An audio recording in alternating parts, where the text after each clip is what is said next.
Hello and welcome to the Best Day in Marketing podcast, where we believe messaging plus marketing equals money. Knowing what to say and how to say it is the best way to build your business. I am your host, Hunter Charneski, and we are doing Facebook Live on this very, very special episode of the Best Day in Marketing podcast. Doing some YouTube stuff as well, so you can download all the episodes at whatever platform you listen to podcasts on, And we also have, like I said, last week's episode, and we're doing Facebook Live. So that's how we do it here at the Best Day in Marketing podcast. Before we get started, I wanted to recap on what we've covered so far in this proven framework that we've been building the past several weeks now. So we talked about aspirational identities, right? Something that's that our customers are associating a feeling with, or somebody that they want to be more like, right? Taking somebody from this, right, and bringing them to that, right? From slowpoke to speed demon, right? From a dead lawn to a lawn so green it makes your neighbors jealous, right? Things like that. So whatever that aspirational identity is, okay? We talked about the wants, what our customer wants, right? And this is simple. It's tied directly to the aspirational identity. Okay, so if somebody wants a lawn that's going to make or somebody's aspirational identity rather is a lawn that makes their neighbors jealous, odds are they probably want a really green lawn or whatever sort of product you have to help them have a long-lasting green lawn. If somebody wants to become a speed demon, right? Odds are their want has something to do with getting faster, right? So this isn't rocket science. It's super, super simple. And as we've talked about the want with our customers, right? Want is an acronym, folks. It's an acronym. We are not technicians. That is what your customers are saying. We are not technicians. So don't use insider language. Don't use training, or if you're in my industry, training or industry jargon, right? Simple language, okay, right? Customers will run away from confusion. They'll run toward clarity, okay? So simple, easy to understand language is always the best way to go. Talk about problems, right? Everybody's got problems, okay? We talk about first, second, and third layers of problems. Problems are like ogres. Problems are like onions. They have layers, okay? So the first layer of problem is something external, right? So if somebody wants to get faster, they're slow. That's their external problem. That's that first layer. And then the second layer is how it's making them feel, right? How that first layer problem is making them feel, right? So if they have a dead lawn, they're embarrassed, right? That's a second layer problem. If somebody's slow, right? They have a really low self-esteem. That's how they're feeling, right? They're always wondering what if, right? Constantly doubting themselves. And then the third layer is that philosophical problem, right? Answering the question, why is this unjust, right? Why is it just plain wrong for our customers to be feeling this way? And if you know those three layers of your customers' problems, you are going to create brand evangelists and raving fans, okay? Talk about a villain, right? We talk about villains. If there is a villain in your customer's story, you should side with your customer and throw rocks at this villain, right? So we see it all the time in our commercials and advertisements, right? They vilify the dirt and grime that's living in your dishwasher. They have ugly faces and yada. So you see it all over the place, right? There's villains everywhere. If there is a root cause to your customer's problems, I think you should exploit it. Okay? Talk about trust and respect. How do you earn trust? How do you build respect? Right? Or build trust and earn respect, rather. Right? You got to express empathy. Okay? You have to let your customer know that you've been there before. You've done this. You've been in their shoes. You feel their pain. Remember the Bill Clinton speech in '92? He opened it saying, "I feel your pain." Right? He then and there became America's guide. Right? And wiped the floor with George H.W. Bush. Right? So expressing empathy is huge. Then you got to come right back and you got to demonstrate your authority and your competency, right? Because once somebody is wondering, or once you've answered the question to some of your prospect that's wondering, are you like me? Right? Now they're going to be like, okay, well, can I trust you? Right? Do you really know what you're doing here? Okay? And we've talked about all the different ways that we can demonstrate authority and competency, right? With my gym that I owned, we had Matt Judon's jersey hanging, right? Matt Judon starts with the Baltimore Ravens right now. So we had that. authority piece hanging as the first thing parents and athletes saw when they walked in the door, right? And then if you don't work with professional athletes in your my industry, well then I'm sure you have raving fans, right? I'm sure you have at least one raving fan. I'm sure you have at least, we called it that mom, right? There's always that mom out there who is a raving fan of yours who will sing your praises, right? Put a microphone in her face, put your phone in her face, and just have her ramble on and say a few nice things about you, and watch every client give you a referral, and every referral give you a client, right? Last week we talked about plans and simplifying them, right? Threes. People like threes. So simplify your plan to 3 steps and only 3 steps.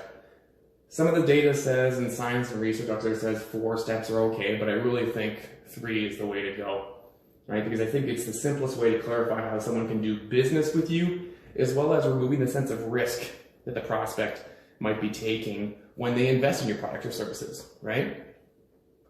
So again, and we're going to keep doing that in case some of you are new. And if you're not new, if you've been with us from the start, I think it's always a good refresher, right? So aspirational identity, wants, problems. Remember that bonus, villain, trust and respect, plans, okay? Which is a nice segue into our feature presentation today, okay? So at this point in our customer story, they're excited, right? We've defined a desire of theirs. We've identified their challenges and problems. We've empathized with their feelings, and we've established our competency in helping them, and we've given them a plan. Okay? If you missed last week's episode, go back and listen to that one. Right? We've given them a plan. But they still need us to do one more thing, and that is calling them to action. You need to call your customers to action. And why is this? Why? Because customers do not take action unless they're challenged to take action. Right? Because here's a fact, folks. Prospects, customers, they don't have ESP. Right? They can't read your mind. They don't know what we want, even if it seems obvious. Right? Even if you've built all the steps of the framework we've talked about the past, 5 or 6 weeks, it should be obvious. It's like, well, I gave you the plan, right? Like, why aren't you taking the next step? You have to show them the next step. Right? You have to clearly invite your customers to take that journey with you, or they won't. Okay? So then this is always the objection I get whenever I'm helping somebody, right? Especially when it comes to calls to action. Well, I don't want to come off salesy or heavy-handed. I don't want to sound salesy. And I say, okay, well, do you like being broke more than you hate sounding salesy? Right? I mean, I don't mean to be insensitive or crass. I just mean to, get down to the bone, right? I mean, to me, I would rather sound salesy than being broke. But we're really not sounding salesy, because all we're really doing is we're sharing a deep-rooted belief in our product, right? Do you believe in your product? Because the reality is, when you try to sell passively, right? When you bring somebody through the plan, like 1, schedule an appointment, 2, choose your program, 3, start training, and then you don't call them to action, you're like, so call today, or so schedule that appointment, click here to schedule that appointment, or when works best for you to come in, right? You're communicating, when you don't do that, you're communicating a lack of belief in your product. And when we don't clearly ask for the sale, the customer senses weakness, right? Just the way it is. And it comes down to, we talk about some of those primal and tribal instincts, right? We are animals at the end of the day. If you don't clearly communicate a strong belief in your product, the customer will detect weakness, right? Because you're not asking for charity, you're asking for change, right? You want to change their lives, okay? Or at least you should, if you truly believe in your product. Okay, so there's 2 kinds of calls to action. There's a direct call to action, and then there's a transitional call to action. The direct call to action is pretty much asking them to marry you right then and there, right? Going up to them, will you marry me, right? So I think a few examples of direct call to action are a buy now button, a call today button, a schedule an appointment button, right? These can be buttons, links, right? You're picking up what I'm laying down, hopefully. But those are direct calls to action. You are asking them to take the next step in the sales process right then and there, right? You are asking them to hand over their hard-earned money right then and there, okay? Now, some people won't buy right away. Some do, some won't. And who knows why, right? Who knows why? Who knows why some people don't buy, right? Who knows, okay? Could be a lot of things, right? But that doesn't mean that we need to give up on them, right? No stands for new opportunity, okay? So keep trying to earn their trust. Keep trying to build that trust and respect with them there, okay? Because it's kind of like dating, right? There's 3 stages of dating. There's a curiosity stage, there's an enlightenment stage, and there's a commitment stage, okay? So how do you get them curious about your brand or your product or your service, right? Or your gym, right? How do you do that? The easiest way is to deliver free value, right? Because what does free value do? Well, there's a few things. It stakes a claim in your territory, it creates reciprocity, and then you're just further positioning yourself as the guide, okay? This podcast is free value, right? I put my name on the table and I said, this is the best damn marketing podcast. I'm staking a claim in this territory, right? And hopefully, as you're listening, right, maybe you'll take 1 episode, maybe you'll take 35 episodes. Maybe the idea is I'm going to keep delivering free value to you until you're like, you know what? I think I'm going to invest in this guy. He wants to help me. Okay? I think I'm ready to part with my hard-earned dollars and invest in whatever Hunter's got going on. Okay? Free value. Position yourself as the guide. Right? I'm here to help. So that's one way you can give away free value as a podcast. Podcast is great. Okay? Then there's also lead generators. If you're not the podcasting type. Right? Different lead generators. And people will think about, will ask like, well, what is a lead generator? What kind of examples are there? Well, you can do a number of things. My first lead generator was the 3 P's of speed. Again, I was trying to make a stake a claim in the speed realm. That was 2-3 years ago now when I released the 3 P's of speed. But that was a huge ebook. It was huge. It was over 75 pages. And some people are like, man, this shouldn't be free. I mean, I had numerous business coaches of mine tell me this should not be free, right? But again, I hadn't really made any stake or claim in that speed realm, okay? I'd been working with Derek Hansen for a number of months. And I'm like, well, I kind of want to monetize that now for a little bit, right? And so I had to deliver an immense amount of value. Boom, free ebook, right? And that led to speaking engagements. That led to some very lucrative consulting opportunities, remote coaching, and all those things on the line, okay? So then the next question people always ask is, well, how much do you give away, right? What do you give away? How much? I think the simplest way is you give away the what and the why, but you sell the how. And it's okay if you give away the how. Like the how, I gave away a lot of the how, right? I gave away the 3 P's of speed, which is a lot of the how. I gave away a book called Speed Stratum, right? Which was a lot of the how. I gave away a 3 C's of marketing ebook, which was a lot of the how, okay? Because I just don't think it hurts to be known as really generous, right?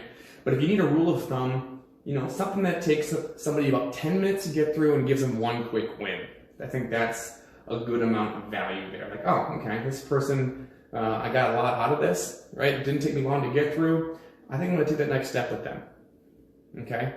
So you don't need to write a 75-page ebook. It can be a 1 to 2 page PDF, right? Most of the PDFs that I write for my clients are, 2 to 3 pages there, right? So something 10 minutes to get through, 1 quick one. Webinars are huge. Webinars are absolutely huge right now, right? With the year of the Zoom call, okay? So you can do webinar, okay? You can do a drip series. Again, I think I've talked about this in a previous podcast, but if you go to Mike Robertson's website, I think it's robertsontrainsystems.com. Shameless plug to Mike because he's a damn good coach in our industry. But his lead generator is his R7 system. So you'll on Monday you'll get R1, Tuesday R2, Wednesday R3, and so on and so on. Right? And then at the end of that, you'll have a direct call to action. Right? So I've been delivering you email all week long, or value all week long in your inbox. Now take the next step. Let's do remote coaching. Let's do this. Let's do that. I don't know if Mike's business model. I'm just ad-libbing here. Okay? The gym I used to work for in Grand Rapids, Power Strength Training Systems, their lead generator was a free trial. Right? I did a lot of those. I headed a lot of those free trial workouts.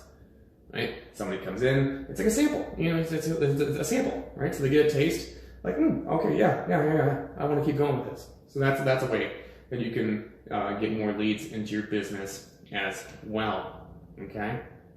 So curiosity, giving away that free value. So then the enlightenment stage. So once it's because it's got to be good. You have to be delivering value. It can't just be free, right? It's got to be free value. And so when you're delivering an immense volume of value, now they're getting enlightened, right? They want to learn more about you.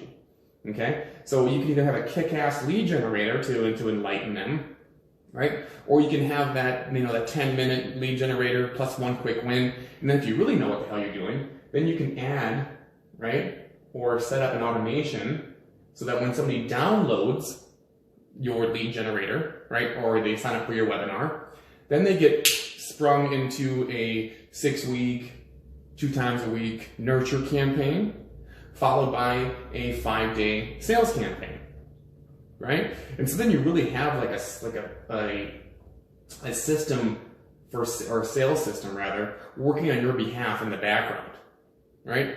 All that you need to do is promote and post your lead generator because it'll cost them an email address to get it. And then when they give you their email address, then they get, like I said, sprung into that 6-week plus 5-day nurture and sales campaign, right?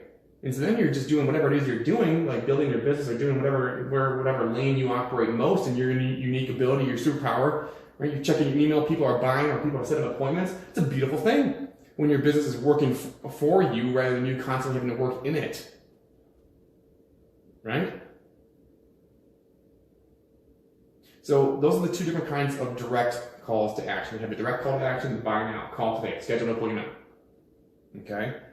And if somebody's not ready to marry you yet, take them on a few dates first. Right? Get them curious with a free lead generator. Right? Deliver an immense amount of value with those nurture and sales campaigns. Okay? And keep doing that until they're ready to commit. Right? If you're on my email list, that's the way that I nurture you. Right? You get an email every Monday about the next episode of this podcast. Right? Free value. I am in your inbox. Okay? And we'll talk about sales funnels and emails on another episode, but I think this is a really, really good start for you guys. Right? Having those direct calls to action as well as those transitional calls to action. Right? Because again, not everybody's going to buy right now. Okay?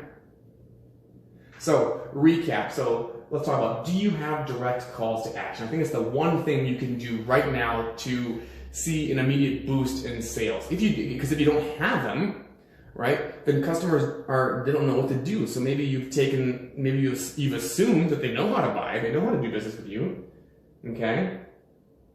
But now you've taken an assumption away and you just said, hey, buy now, and have buy nows, we call them cash registers for those people who have worked with me, have cash registers all over your website, right? At every section of your website, you should have a direct call to action, right? Because as somebody's reading, because your website should really perform like an ad. Now I'm getting all fired up about websites. That's for another episode, but you're picking up what I'm laying down. And then you have your transitional calls to action as well, okay? Craft a really good lead generating PDF or a webinar or a drip series. Or if you're in the gym space, do you offer a free trial? It's not a bad idea, right? There's pros and cons to it. I think it's a great way to get people interested in getting more new, fresh bodies into your facility, okay? And then if they don't buy now after your lead generator, after your free trial, make sure you get their email so then you can trigger a 6-week sales campaign to work on your behalf for them, right? And so here is your call to action, okay? If your head is spinning, right, regarding transitional calls to action or where exactly to place, when to place, how much, and all that good stuff regarding direct calls to action, and you need help, I got you, right? Email Anna, A-N-N-A, at phoenixmarketingsystems.com, and she will put you in touch with me, and we can talk all about your calls to action, both transitional and direct, and I'll take a look at anything else you got marketing collateral-wise to see how we can turn your words into wealth there. And, as always, for the gym owners I'm so very partial to, I'll leave you with this. Gym owners stop at nothing to ensure the success of their athletes, yet punt the potential of their own business. At Phoenix Marketing Systems, we help you implement a proven marketing plan to build your business so you can give up the grind and get back to what you do best, building athletes. It's time to set your starting blocks and sprint towards growth. And here's how you do just that. You can book a call with me. There's a link for that in the show notes. In the meantime, go to my website, phoenixmarketingsystems.com, spelled just how it sounds, and download 3 marketing mistakes gym owners make and how to fix them. And if you're feeling really frisky, you can go ahead and text me, right? At 602-596-3115. Again, that's not somebody in the Philippines. That is my phone number. You will be talking directly to me. If you have a question, I'm always looking for content as we enter into 2021. Shoot me a text with your marketing question, and I will be sure to answer it on a future episode. Stop losing business to worse coaches with better marketing and start expanding your reach, helping more athletes, and become a legend in your town.